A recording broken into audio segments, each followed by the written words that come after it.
In 2012, the ExxonMobil Corporation gave the Peconic Land Trust 2.4 acres of land known as Widow's Hole in Greenport, Long Island. A conservation easement was also gifted to South Old Town and the village of Greenport at the same time to protect this property in perpetuity.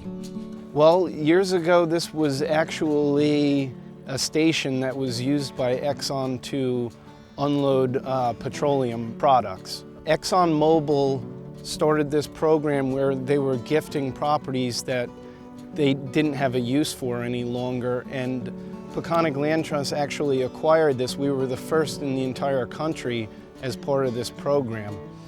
But over the years, it faced a lot of erosion and invasive species issues on the upland, but on the shoreline, lots of erosion, just severe erosion, and that's what we're looking to address with this project. Peconic Land Trust approached Cornell to help them with creating a management plan for the property originally. And then over several years, so this started back, I believe, in 2015, we went from a management plan to an actual shoreline restoration to try to stem the erosion that was occurring along the shoreline here. It kind of evolved into how can we protect the property from further erosion, at the same time enhancing the habitat value of the site. So Chris Pickerel and myself worked on a plan to create a living shoreline design for this property that hopefully will be able to help the property maintain the beach, increase the habitat value for animals, and also, maintain the aesthetics, the natural aesthetics of the property. Cornell was significant in developing this living shoreline plan. And then once we had this plan in hand, Peconic Estuary Program did agree to fund this with $150,000. And then we went straight to the DEC, and they were very excited about it. And they basically looked at it as a great project and a scientific experiment. So we were able to do a lot of unique things on this project. We had heard that it was an opportunity to help out a really important restoration project with Peconic Land Trust to restore this shoreline to more natural stage.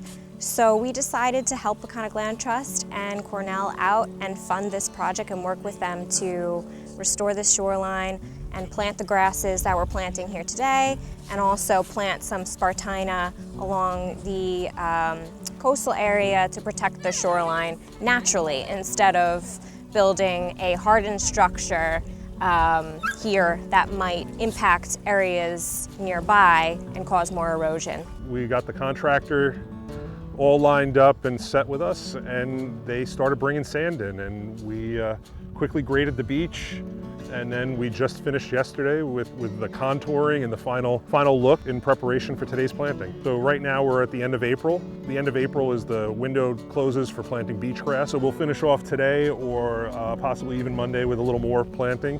And then come June, when the cordgrass, the marsh grass, is all greened out that we have growing back at the lab, we'll bring that out here, set up other volunteer days, and we'll start planting from the water's edge, mean sea level.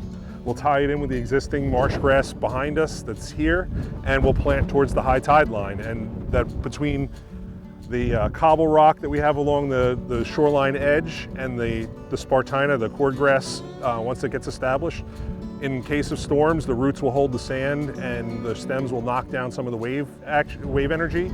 And then if it surpasses that, we get a storm surge, then the beach grass roots will hopefully help hold this beach front, this dune front. This living shoreline philosophy is really starting to take off in New York, and it's been used up and down the East Coast, and it's really gained a lot of acceptance. So it's low cost, very community friendly, and using volunteers, and it is proven to be very successful. Well, the upland area will be replanted. We've taken all the invasives out of it.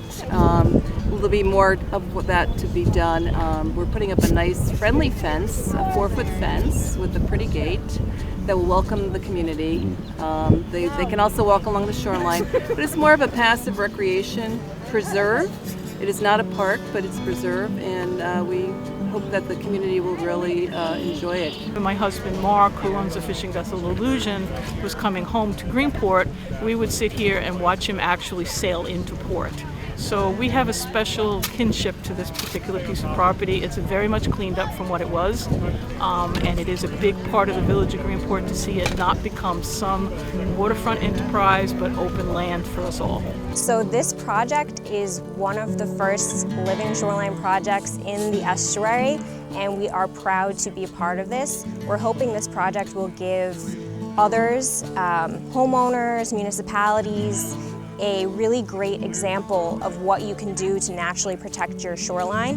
It's also going to be very public, open access to the public, so everybody can come down here and enjoy the beauty and the function of this living shoreline.